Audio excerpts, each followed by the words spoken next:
everybody. It's Sarah Smith and Port Wilson. Hi, Port. Hi, Port. Oh, I'm sorry. I was waving. I was being non. Sorry. And I'm going to sign this whole podcast. No. Over the air. No. We need to figure that out later because we have to do everything. Or we don't have to do any more diversity, equity, and inclusion. We're free of that now. We're free of that crap. So. Yep, we're done. Look at Wayne. I don't know what I'm getting myself into here with you guys. It's okay. I'm going to shut up in a minute. Yeah, the brakes are off. I thought we're talking sports. We're not talking politics. We are going to. We're talking sports, Wayne. But first of all, everybody, this is Sarah Smith with the Atlanta Digital World Summit podcast, and we are going to thank our sponsor, Arnold Golden Gregory, great law firm located in Atlanta and offices in Washington, D.C. And they do have a sports and entertainment practice, Wayne. So if you ever need a sports lawyer, just call Matthew Wilson, okay? We love Matthew. He's awesome. And first of all, Wayne is from 76 Capital, and we have about 50 titles for him, and they're all wrong. So I'm just going to give one. He's the founder and managing partner of 76 Capital. Is that right, Wayne? That's right. Oh, my God. This is the first time we ever got it right. Well done. Thank you. We're like head chef. We've called you everything. So sorry. But congratulations on the Philadelphia Eagles, because Wayne's from Philly. We love Philly. Congratulations on the Eagles winning the Super Bowl. Yay. Hooray. It's unbelievable. The whole city's, we're all still smiling. It's incredible. Except for the business owners whose buildings got smashed on Broad Street. Yay. No, we love those Philly fans. They're crazy.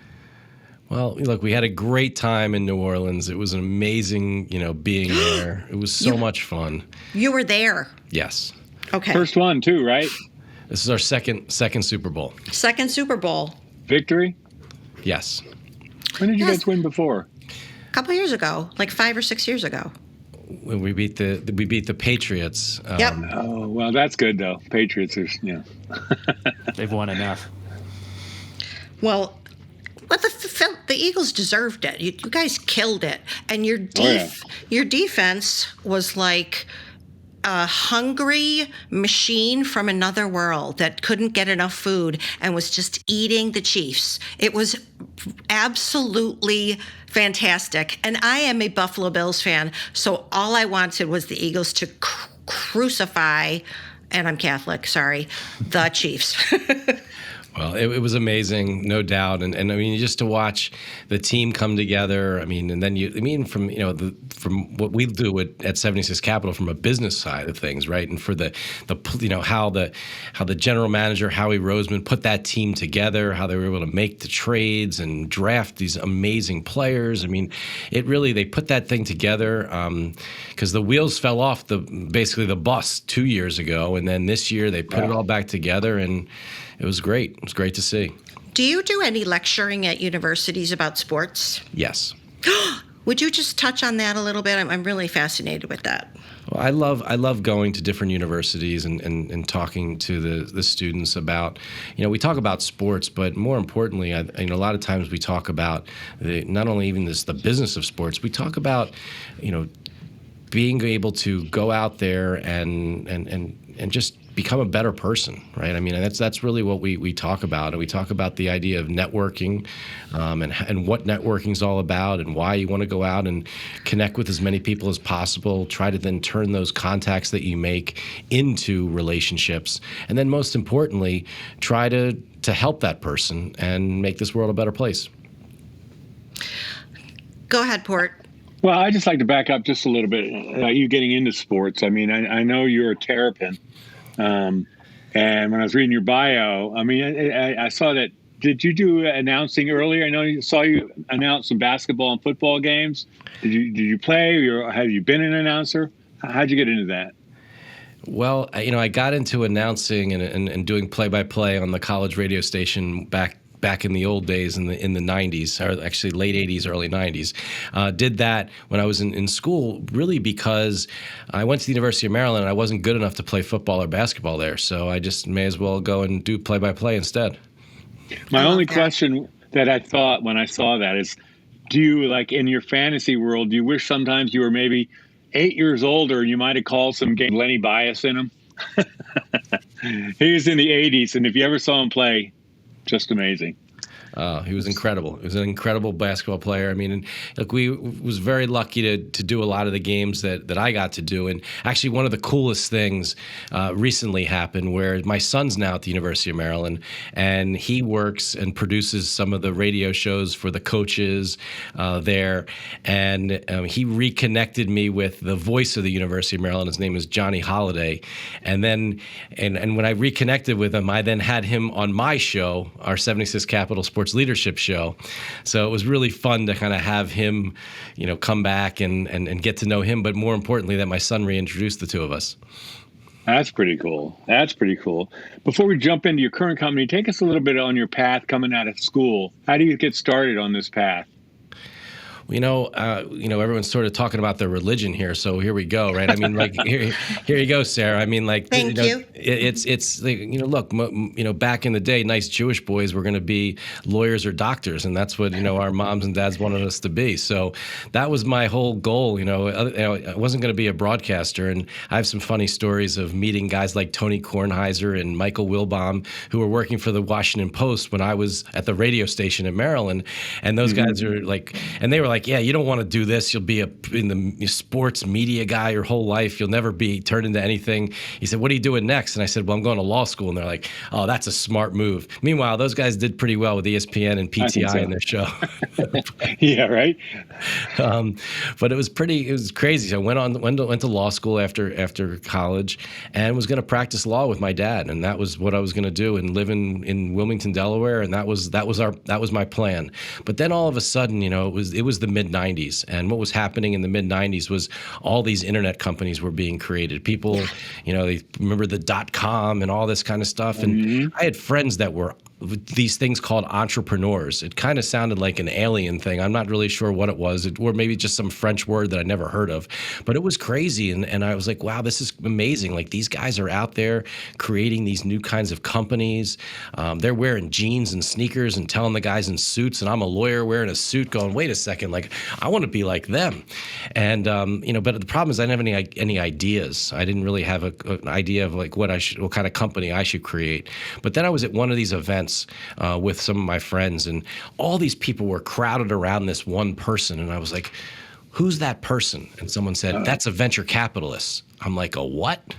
Never heard of that word. I was a history major, right, in college, and I was, went to law school, and like, venture capitalist sounded like Darth Vader or something. Like, it sounded like some Star Wars character. I didn't know what he was talking about.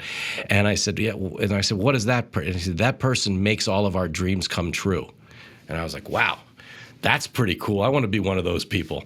How do you do that, right? Well, make a long story short, I didn't know enough to be crazy enough not to start this. But at 29, I started my first venture capital fund. I raised $20 million from people, convinced people to give me money to go invest in startup internet entrepreneurs, and went and did that. And very fortunately, got behind some great entrepreneurs. We invested in companies like Seamless Web, which is now part of Grubhub. It was one of the first online food ordering companies. I mean, people would say, why do you need to order food online back then? 8 years before the iPhone was even out, right? They're like, order food online. I just call in my order or fax it in. Come on, right? And here we are today, right? Where how could you live without Grubhub, DoorDash, or any of this stuff? It's unbelievable.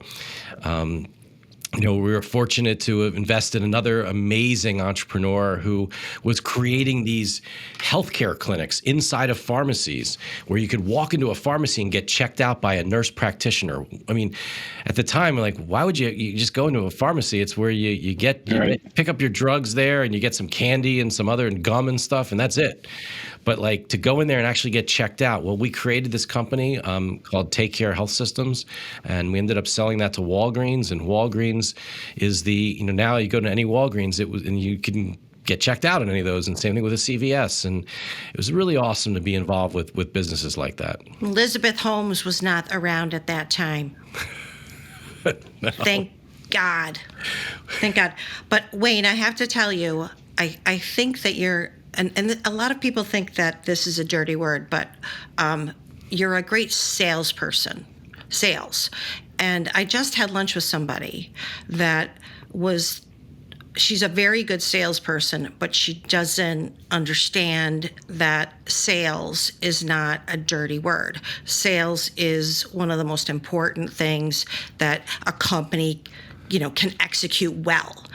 And one thing that I learned from my dad, who I talked to you about before, who was at NFL Films, and he worked in radio forever and TV, he was like, you'll never see the best salesmen get fired. They are important. If they can sell, they can go anywhere. And I love doing sales myself. I have so much fun doing it. And for me, it's not a dirty word because it's done with ethical behavior and just delivery in mind and overseeing, expectations. So tell me a little bit about how you might talk to some students about sales, because when they hear sales, they think used car salesman, but that's not what sales is at all. Yeah, I have a really interesting story about that. I love it. And I'll sort of never forget this story. I actually was told by a major executive at a casino company when I was just getting started and kind of thinking of this idea of like, maybe should I become a venture capitalist? Should I go try to start my own venture fund? Should I work for a company? I didn't know what to really do, but I knew I wanted to be in all this stuff. And he said, go out there and go sell for one of these companies, and for a specific company. And this guy, I said back to this guy, I said, what are you talking about? I said, I'm a lawyer. I said, I'm not going to be some salesperson. And and then I all of a sudden, this guy was calling. I called this guy, and I'm on the East Coast, and he was in Las Vegas, and I almost felt his hand come through the phone, right, and grab me by my shirt and go, listen, kid, you understand that everything that do you think that he's like, your dad's a lawyer. You don't think, how does he get clients? You think he just sits behind a desk and just people just start calling? He's like, and he just does work. You have to go out there, and no matter what your business is, no matter who you are, you've got to be able to tell people and sell, whether that's yourself, whether that's the business, whether that's the product. And from that day on, I've looked at that word sales as it's something that's so important. But again, if you're able to sell or try to let people know about something that you authentically believe in, that's what it's all about, right? And that's what's really incredible with all these amazing entrepreneurs that I get to work with, where they come in and they're just it's their hopes and their dreams, it's everything they ever wanted to go do, and it's you could see the ones that are really authentic. Yeah. And you know what was funny? And then I know Port has a question, but when you were at the summit, I was watching you on the panel, and I could see you having fun, and you were laughing, and sometimes you were the only one laughing on the whole panel. And I was just like, there was something about the way that you were acting that I totally connected with. I was like, I get Wayne, I get him. And I thought that you might say that about sales, because even an attorney telling a jury a story is it's a sales. It's a selling moment. Yeah. And again, it doesn't mean anything is not ethical, etc. But relationships and being successful there's so much sales to it. It's not even funny. It's so important that people understand how layered it is, how diversified it is, and how critical it is to success. Yeah, I mean, look, but one last thing on that, right? I mean, like, who could you imagine back in the day when we were all growing up that some guy would be able to convince you to put a glass piece of something in your pocket and this is going to and it's be able to sit on it. Like your mom and dad were like, that's like it's crazy. Like, I mean, it's amazing. But that's what Steve Jobs was able to do around, the iPhone. And to think about, like, even with Uber, right? I mean, like, we were taught not to get in cars with strangers, but we're now calling cars to get in cars with strangers, right? Like this whole world, like, it's just, it was done by an amazing salesperson who sold us this new idea that you didn't have to get into a yellow car because that was a taxi, but you could actually call these strangers who will pick you up and take you other places now. It's amazing. And made your life better. Go ahead, Pork. Actually, my question is, and I don't want to stay there because you've gone so far past it, but anyone listening and think, well, yeah, I was pre-med, I'm allergic to this, but I wanted to always do this, but I don't know how to do it. And I don't want to do sales. So you basically walked into the middle of a cornfield. You're like, I want to do something with venture capitalism, and I don't like sales. What do I do? How did you have someone helping you? Did you just start knocking on doors and say, hey, got any money? What? I know that's oversimplification, but how do you take the first? And a lawyer is like, you're going to make some money if you get at it. But what's the path? Yeah, I mean, it's not a straight line. I can tell you that, right?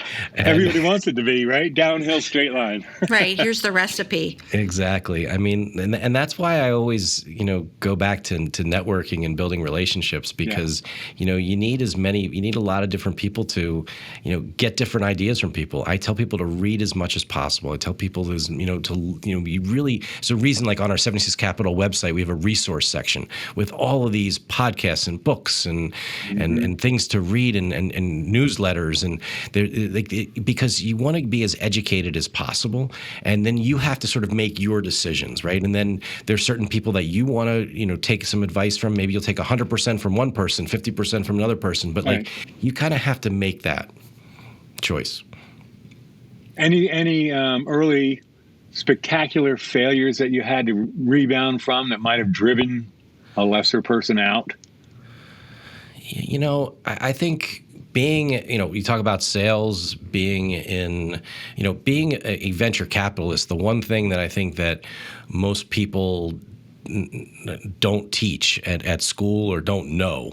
I usually draw this picture on a board and explaining to people like that most people think that venture capitalists sort of just wake up one day where they were born with like all this money and then they just started investing in other people. To be a venture capitalist, you have to be an entrepreneur. You have to be a salesperson and go out and raise money from other people who then believe in you that your skill is to invest in others, and then your skill is to help those others to build their business so that you can then send them money back and make money for them. Now, talk about, big failures or things that happen. I mean, literally on a daily basis. My partners and I are out there talking to potential investors, and some say yes, and most of them say no. They're like, nope, it's not our thing, right? But you have to have that resiliency. You have to be, that, that Saquon Barkley, that running back who gets hit, right? Yep. Goes down and gets back up, and just keep moving forward. Talking about that, there's the movement towards risk, right? And taking risk. And there are lots and lots of people that are risk averse. So, or maybe think they are risk averse. How do you talk to students about risk? Well, I think it's a really good question. I mean, and I think it's something that you have to think about. And no matter what you're doing, you're taking risk in some way. In some way, you may be considered a gambler, no matter what you do, right? Because even if you're just taking a job, and if you take the wrong job or you take a job, like everyone takes risks in different ways every day.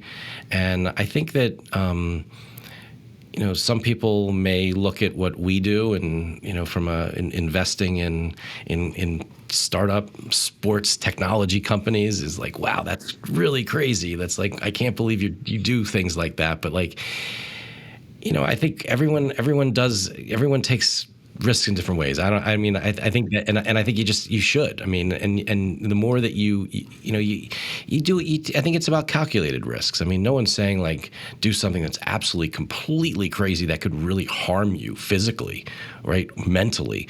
But like, doing something that's a little outside of your what you're comfortable with is the greatest thing. And that's what, and quite frankly, that's one of the things I talk about.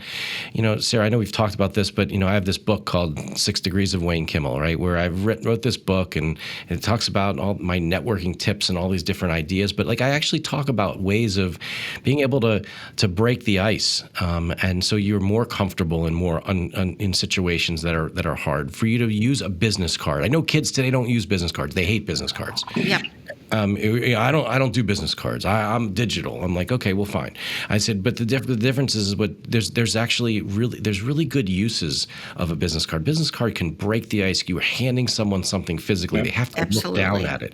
They're taking a look at it. They're making them. There's so many reasons. It's not only the fact like they're going to actually have your contact information in their pocket instead of like in their phone that you have never going to see it again. Never see again. Out of mind. Yeah. Yeah. You've got a very cool little sign. I mean, you've got a lot of stuff behind you on the wall, okay? And you have one thing right over your right shoulder. Have a game plan. Yeah. Tell me about that.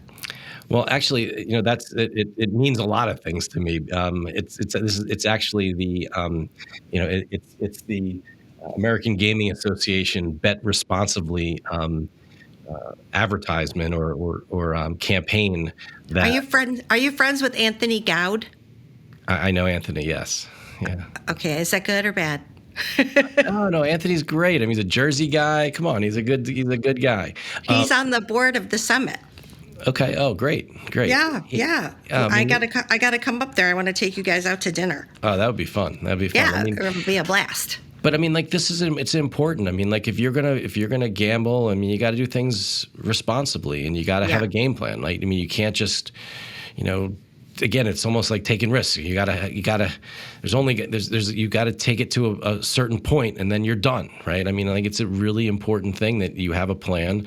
We're really proud at 76 Capital to be part of this because we're actually the only financial venture capital company that's part of it. Everyone else who's a member is a professional team or a league or a sports book.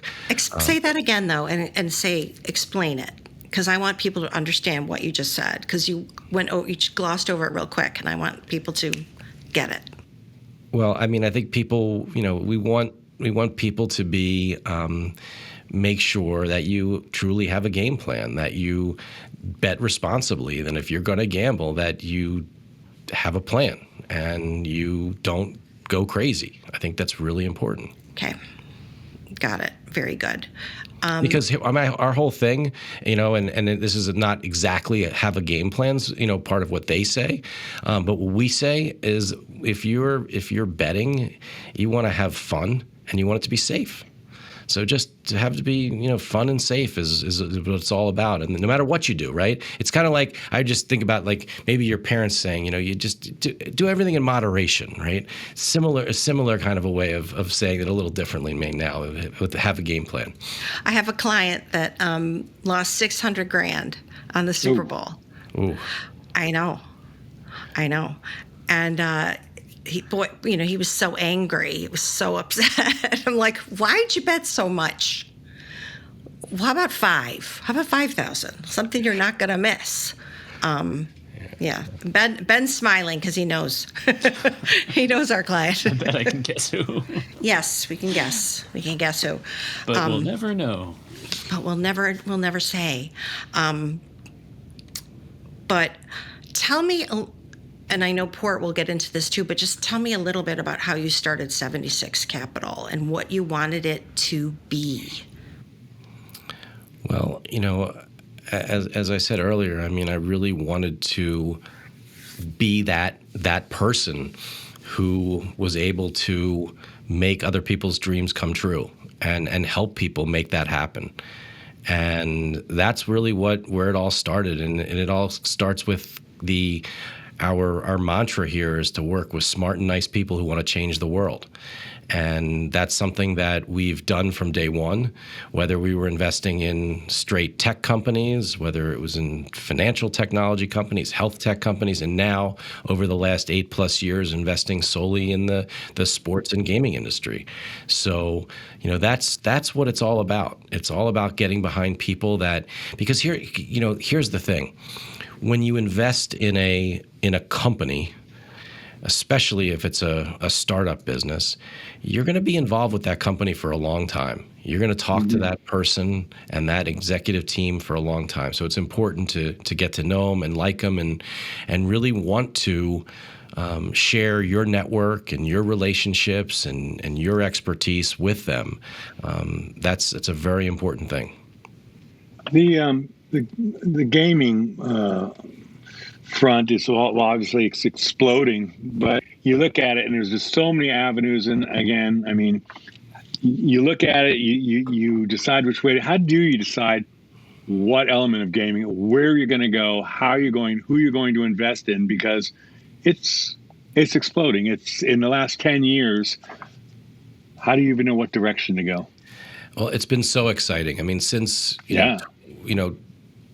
2018, when sports betting became legal outside of the state of Nevada, the industry went from $8 billion that was bet on games in Nevada to now $150 billion this past year. So, back in 2018, my partner Chad Stender and I and our other partner John Powell, we kind of all got together and we're like, wait a second, this is unbelievable what just happened. Like, there will be betting, legalized, regulated betting all across the United States. Mm-hmm. There are opportunities to invest in the technology companies, in the data companies, in the analytics businesses, in the media companies, in companies that are making sure that there's true compliance and integrity. There's educational opportunities here. There's all these amazing opportunities. Let's go find those businesses.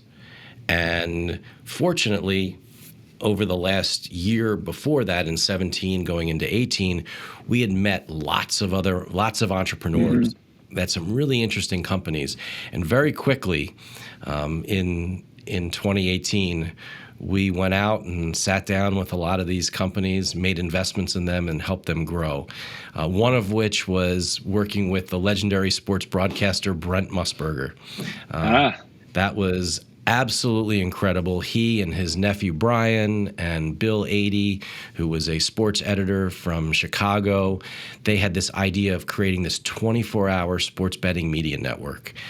They named it VSiN, the sports betting network, and it became this 24-hour network that all they did was talk about sports betting. And a few years ago, we sold that company to DraftKings, and it was an amazing run. But it was also so incredible working with Brent and Brian and Bill, and really in doing something that, when I would say to people like, we're going to be the CNBC of sports betting, they would say, why do we need that? And I said, well, this industry is about to really take off, and watch this happen, and it did, and we were right, and it was amazing. It's amazing to see that growth, but to answer your question. I mean, it was like, what are the things that we think this industry will need to succeed, and we went after it.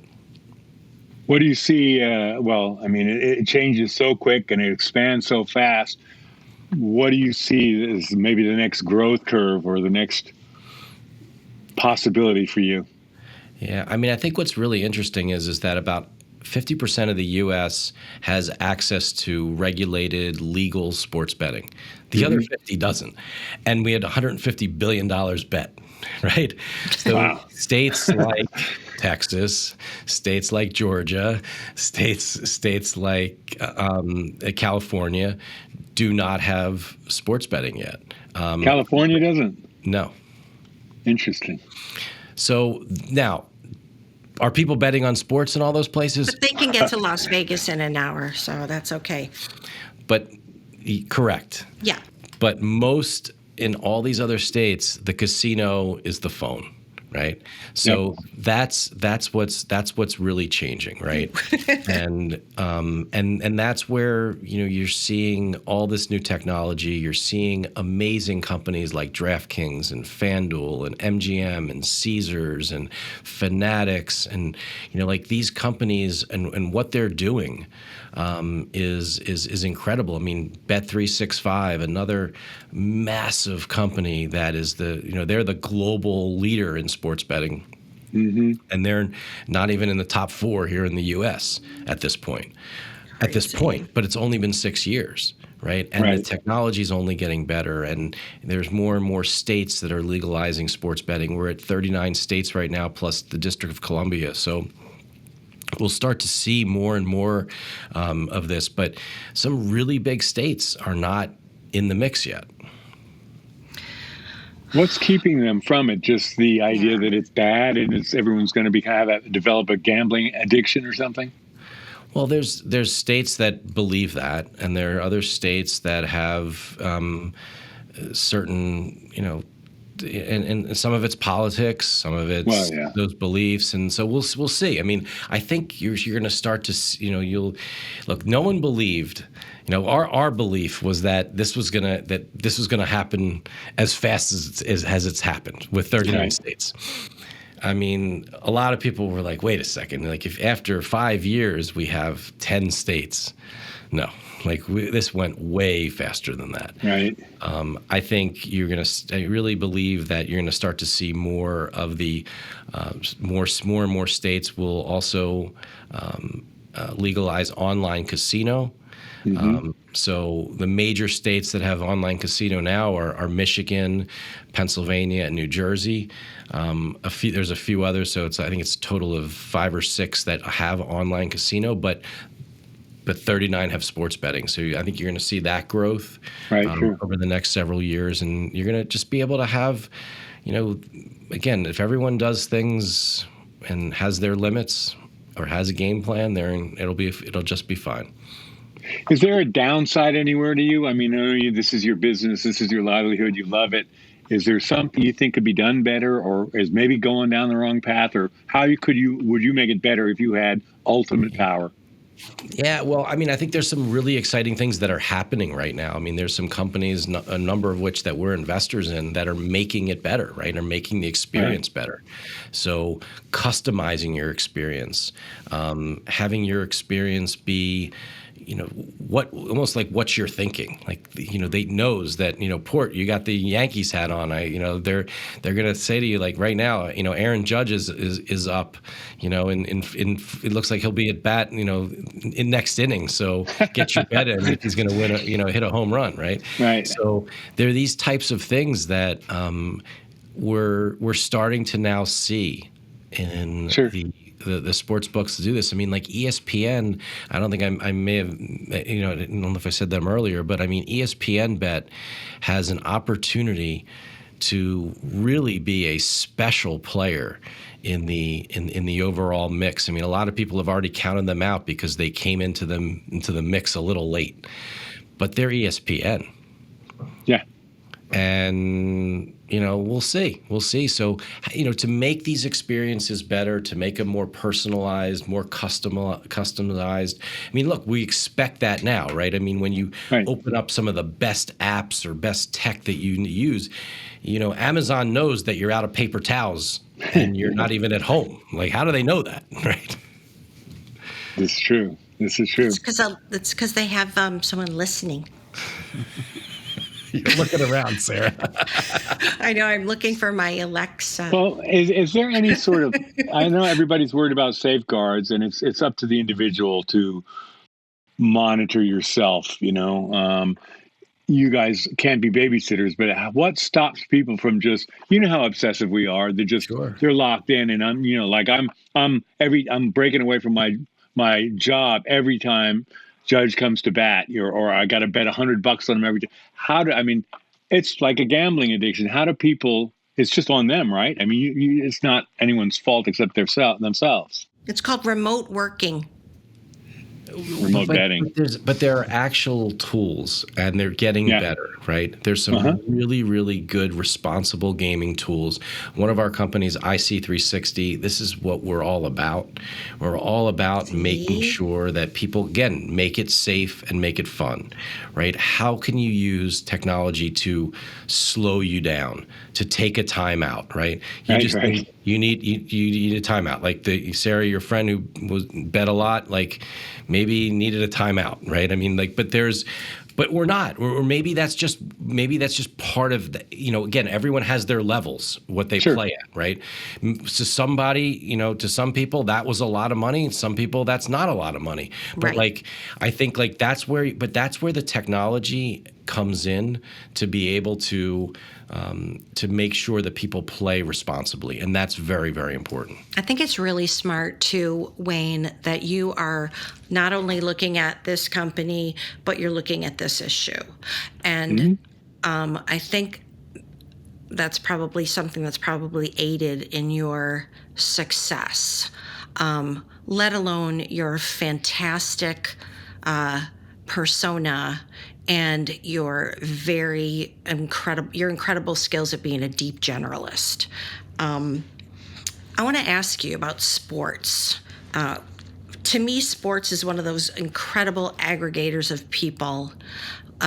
Sort of taking a little turn here, but sports is one of those great aggregators of people that bring so many people together from lots and lots of different places.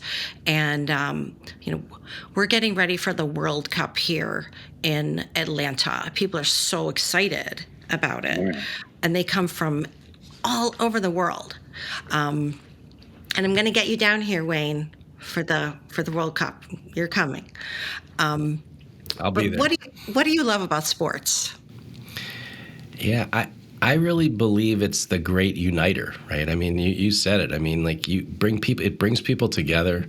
I don't want to, steal Nelson Mandela's quote about this, but I mean, like he talked about it, right? I mean, brings people together. That's what sports does. I mean, that's what David Stern used to speak about all the time as well, right? I mean, that's why he would talk about, wanting to take the NBA, all over the world, and it's happening, right? That's what's going to be so exciting to see the NFL, the NBA, all over the world, not just playing games, but actually, I believe, having divisions in Europe and other places around the world. You're going to really see the globalization of sports, but it's really special. Sports is special. It brings people together. It enables you to have incredible dreams and try to do things that are just amazing. It enables you to have so much fun with your own athleticism and what you're going to do, but at the same time, also your kids, grandkids, watching them play, nieces and nephews. I mean, like it's just so much fun. And that's where, that's also where the technology's coming in now, right? To be able to now actually see this. So if watch every single game, like we used to race home from being out west or wherever the heck we were to go and coach, I'd rush to coach my daughter or my son's game, but or watch it. But now you're able to, I still recommend being there in person, but if you can't, now you can stream almost anything. And you can watch almost any game you want, no matter what level it is. And that's what's really amazing to see, even from the youth level all the way up through the pros. Love it. Love it. All right. I'd like to just change gears just a little bit, and it's covering the same territory. What inspired you to write a book, and what are the 6 degrees of you? Yeah, I mean, to me, it was really this idea. Is Will Smith going to play in the movie? No way. Well, the book, the journey is not over yet. There's a lot to do. Yeah.